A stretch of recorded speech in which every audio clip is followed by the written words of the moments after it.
Welcome back to the Snarky and the Suburbs podcast. Y'all, this one is chock full of fun. We're going to start strong with a Dear Snarky letter from a woman.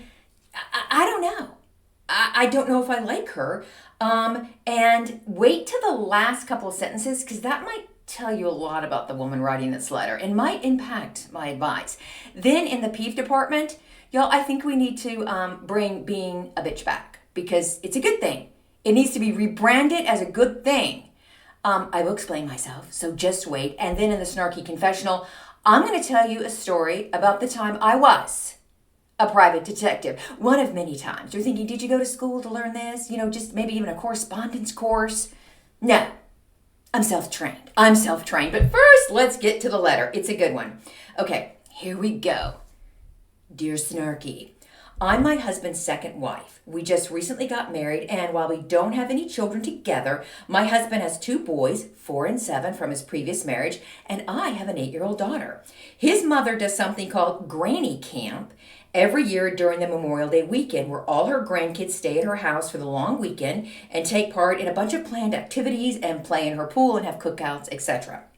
I am very upset because I found out that my child, the step-granddaughter, wasn't invited to granny camp. I realize she's not officially a grandchild, but I think it's unkind and rude for my mother-in-law not to invite her and give her a chance to bond with her 2 stepbrothers and step-cousins. After I lost my shit about this, my husband asked his mom why she didn't invite her step-grandchild, and his mom had the nerve to say that she thought it was best to ease the child into the family instead of throwing her into a group of kids that had already bonded. She also said that she feared that 3 days would be a long time to be away from home and with a lot of new people, and it might stress the 8-year-old out because she doesn't know anybody very well. To cover her ass, she said that her plan was to start having more low-key grandchild play dates this summer to gently create friendships with all the grandkids. I call BS on this. My daughter has seen her 2 stepbrothers at least 6 or 7 times, and I want to know what's the best way to put my foot down so my child isn't made to feel like she is not welcome in this family. Also, my husband and I had planned a 3-day getaway over Memorial Day thinking my daughter would be with his mom since, Granny Camp is a yearly tradition. And now I guess that trip is over. Signed, Do Better Grandmas. Oh, my Lord. I'm putting this in a Kleenex box. People that are watching on YouTube. My phone. I don't know. I'm going to tell you, grandmas do better. Maybe you need to do better. I think I'm on Team Grandma. It makes sense that an 8-year-old who doesn't know people at all, maybe has not even spent much time with the grandma, her step-grandma, would not want to be away from home for 3 days. And I love the idea of doing smaller play dates throughout the summer to get this child, the newest member of the family, acclimated to all her different cousins and to be comfortable spending more time with her step-grandma. I think the thing that's biting you in the butt is that you're mad that your trip was canceled because you just assumed that your brand new mother-in-law would be taking your child and you planned this trip. And that's on you because you should have confirmed it before you planned your trip. And I don't know. And I'm also thinking, do y'all live in the same town? Because that would make granny camp work. And she's only seen her stepbrothers, you said 6 or 7 times? You think she would have seen him more.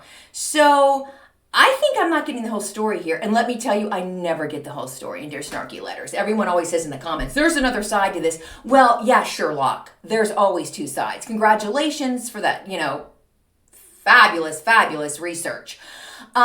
So I'm going to, like I said, I think I'm on Team Grandma. I think your brand new mother-in-law sounds very measured in her response. I think you're overreacting. I can guarantee you, I feel comfortable saying that your child will be invited to granny camp next summer. But I love the idea of the smaller play dates to slowly ease her in so she's comfortable. Because I've seen this in families where the cousins pair off. They know each other, they pair off, and then she's standing there being sad, and then I'm sure the grandmother would, work to make sure she didn't feel sad. But I think it's a great idea. I think you just need to admit to yourself, I'm just pissed that my trip's canceled and now I can't go away with my husband, my brand new husband. So I'm mad about that. And you're taking it off on granny camp. taking it out rather on granny camp. So you're in the wrong here. And I would not cause a fuss. And I would realize that you're in the wrong. I would not get into it with your brand new mother-in-law, who sounds pretty cool if she's doing her granny camp. And just let it go. Just go, well, the play dates sound great. That's what I tell my mother-in-law. The play dates sound great. Play dates sound great. Thank you for offering to do it. I'm sure my daughter will love it, and she will get to know other family members in like a smaller setting with not everyone. And I'm so excited. Yeah, I would err on the side of maybe being gracious. Can you ever err on the side of being gracious? I honestly don't think so. I don't think you can. And moving forward, it's a dance. It is a dance getting new members of the family, stepkids. She's got 2 stepbrothers. The stepbrothers have a stepsister. You've got all these step cousins, like you said. She's got a step grandma. It's going to be a dance.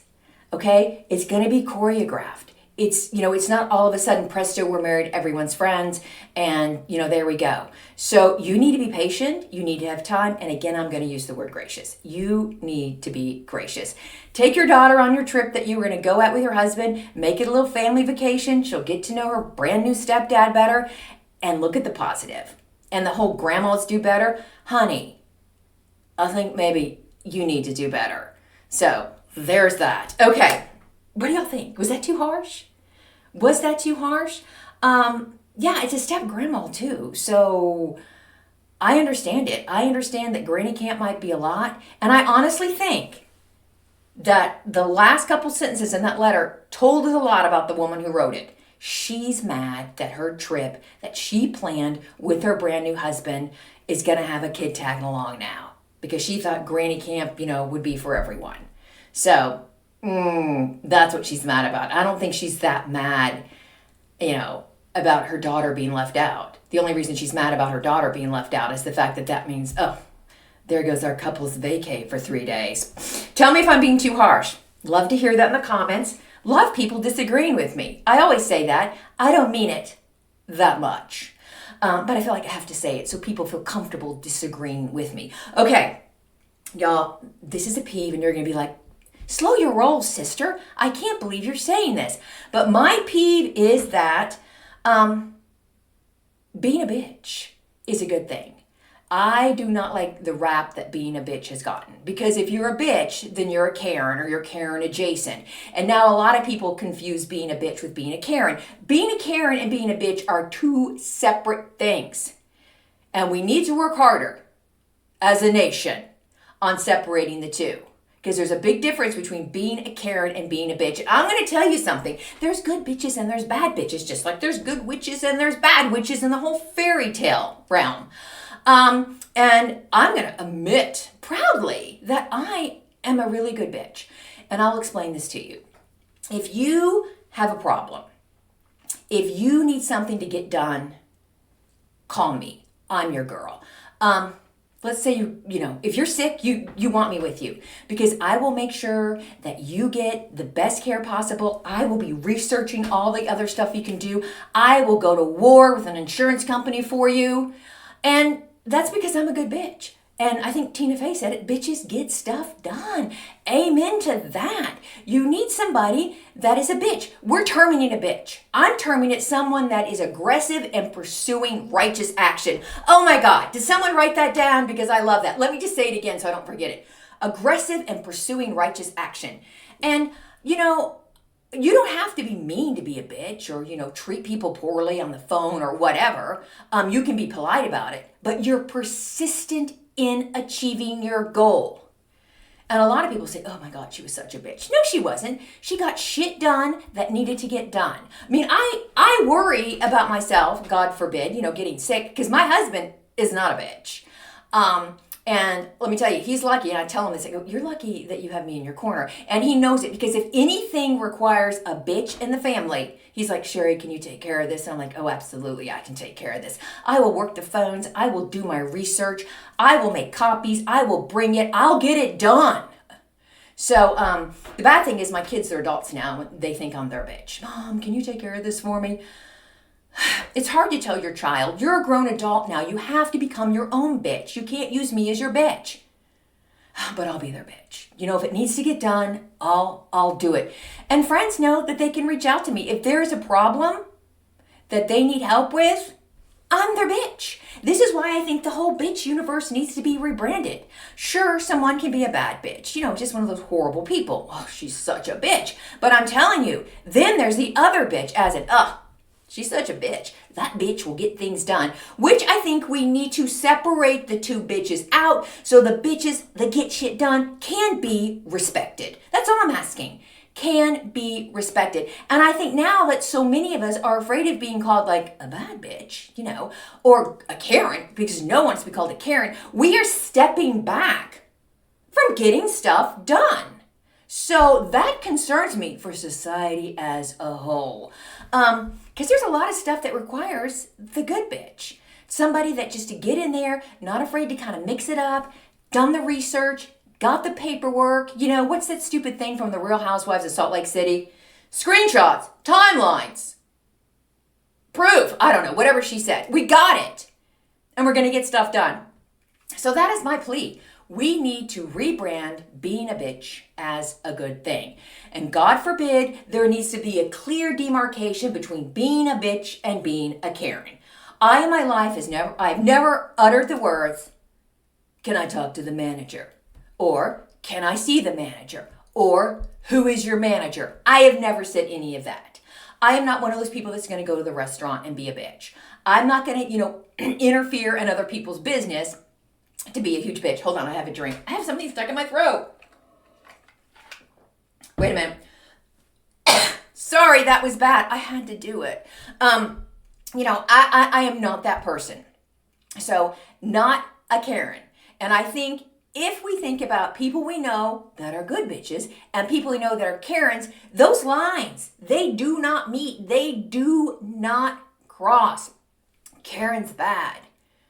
Bitches, the good bitch, excellent. Excellent. Society needs people that are going to do that are just bulldogs, that are going to get in there and get things accomplished. So that's my huge peeve, and I would like people to join me in this journey of letting a bitch be okay. If you're a good bitch, if you're a bitch that gets stuff done. Very, very important. Nothing gets accomplished from people just sitting back and saying, I don't want to interfere, or, well, I don't want to do that, or I don't know. Let's just see how it plays out. I'm going to tell you how things play out if you do absolutely nothing. Usually not good. Not good. Not good at all. You're going to let things play out with your insurance company? No, because you'll just get a huge freaking bill. Call me if you need help with that. I'm just a bulldog on that. I will take that bone and run with it. So that's my huge peeve. Now, I have a sub peeve. It's not a very, it's a little peeve, but I feel like I need to get it out. What the hell in the name of footwear are jellies doing coming back? Do you guys remember the jellies? They're like the rubber, plastic, gross shoes that I wore, I think, in the late 70s. These are shoes that are designed to make your feet sweat like they've never sweated before, to cause blisters, boils, all sorts of harm to your feet. I mean, podiatrists should be like protesting in the street over the jelly coming back. It's horrible for your foot and it's disgusting. I remember wearing those in, y'all, my feet would sweat so much, I would walk in the jelly. You're welcome for the sound effects. It was just water, perspiration, just spraying out of my shoes. They're disgusting. And even more horrifying, and I feel like we're being conned, but I think all of fashion's a con, but I'm saving that for another time, is that these jellies, you can find them for like $125 for a pair of plastic shoes. I've gone off of an expensive flip-flops, but at least they're not destroying your feet. Your feet are not just oozing perspiration and splattering. Flip-flops okay. Jellies, blister city. And it's just, they rub blisters everywhere. They rub blisters on the top of your toes. They rub blisters on the side of your feet. They rub blisters on your heels. The fact that these have been brought back, no, thank you. And my fondest hope is that no one buys these jellies and they just sit in a warehouse and collect dust and have to go to the dumpster where fashion dies. That's where the jellies need to go. And you know what needs to be in there? crop tops, but they're still around after years of me complaining about it. Why does no one listen to me? Yeah, that's a question for the ages. Why does no one listen to me? Anyways, in that dumpster, crop tops, you got your jellies, you got your freaking barrel jeans. What are those new jeans I complained about last week? The horseshoe jean, the toothpick denim, they need to go in that dumpster. And that dumpster never needs to be reopened. None of that needs to be recycled. Reduce, reuse, recycle. No, just set it on fire, people. Just set that whole thing on fire. Okay, jelly rant over. Okay, now let's move on to the Snarky Confessional. Okay, not many, less than many, but more than several times in my life have thought of myself as a private detective. I didn't go to any school. I did not take an online course. I am a self-taught private detective. This is one of the stories about my detective work, which I'm hoping you'll leave saying, damn girl, you're impressive. Okay, so it was the pandemic, 2020. We all remember 2020. I had a friend reach out to me because she thought her husband was cheating on her. And I'm like, well, to be cheating on your spouse during the pandemic would be hard. This is in the serious lockdown where everyone was working from home. You only left your house to go to the grocery store and Home Depot or something. I mean, serious lockdown. I'm like, how's he getting away to have an affair? I mean, she's like, I don't know, but I'm telling you right now, he's having an affair. I go, was it just like on the phone, like a phone affair? What? She's like, no, he's having an affair, and I need your help. So I go, okay. And she said that his office, or that he told her that his office had like work hours where you were required to be in the office, but they staggered it like over a 24-hour day where like there would only be like, 2 people in the office at the same time. And that's how people would work from home. They'd go into the office and they'd do some stuff and then they'd have to leave. This was, she told me, a very small office. It only had, a handful of employees. And he said that's where he was going. He had to go, it was his time to be at the office. And she's like, I want you to find out what he's doing at the office. And I'm like, okay. So I had met this guy, her husband, briefly. Like, he may remember me, he may not. But I didn't want to take any chances. So I went to my Halloween bin where I have various wigs. I've showed some people on TikTok my George Washington wig. It's exquisite. I got a bunch of different wigs. So I'm like, I'm going to have to put a wig on just in case this guy knows me. Thank goodness during the pandemic, of course, we're all masking. So I get like a huge freaking mask. So I get my wig on, and the wig I picked was the Bob Ross costume wig. You guys all kind of know what that looks like. Put my hair up in a wig. I've got my mask on and sunglasses. No one's going to know who I am. I felt really safe. Then, just in case, I was going to take my husband's car because, I don't think anybody, maybe this guy knows my car, maybe he doesn't. I don't know. I'm going to take my husband's car. Now, I'm going to tell you something that's going to tell you everything you need to know about my marriage. It's the middle of the pandemic. I am walking out of the house in a Bob Ross wig with a mask with huge sunglasses, like the sunglasses I used to mow the lawn. They're big, they're stupid. And my husband says nothing to me. He doesn't ask me where I'm going. He doesn't ask me what the hell are you up to. He doesn't ask me why I need his car. He just looks at me, gives me his keys, and he says, have fun. Yeah, because he knew I was up to something. And I firmly believe that my husband doesn't ask me anything because he wants plausible deniability of anything that I'm up to. He wants to say, I didn't know. She didn't tell me. I didn't know. So I also had binoculars around my neck. So you think, I don't know, a normal husband would have said, what's going on? Remember, and it's also the middle of the pandemic. But no, I'm walking out of the house like that. Doesn't say a word except have fun. So I drive to where this office is. And you can park on a hill and kind of stare into a couple of the office windows. So I was on a little bit of a hill. It was above a Starbucks. A little bit of a hill, and I've got my binoculars, and I can kind of see into the office window. And I see the guy. And I'm like, okay, well, he is at work, so, I guess he's not lying about that. Now, remember, the wife thinks the husband's having an affair, has no idea who's it with. So it doesn't matter if there's another woman in there, whatever. It doesn't mean anything. So I'm watching him. And so I text my friend. I go, yeah, he is at work. I can see with my binoculars, what's going on. And then she's like, you got to get in there. And I'm like, well, you're not wrong. I do have to get in there. So then I start thinking of different ways that, I could get in there during the pandemic. Like, would they let me in? Like, what's going on? So then I thought, pizza. I'm going to be a pizza delivery gal. I'm going to bring in pizza. Everyone's going to welcome you with pizza, so that's what I'm going to do. So I order 2 large pizzas because I don't know how many people are in the office or what's going on, but I need to get in the office. So I order the 2 pizzas, and then I go to the office.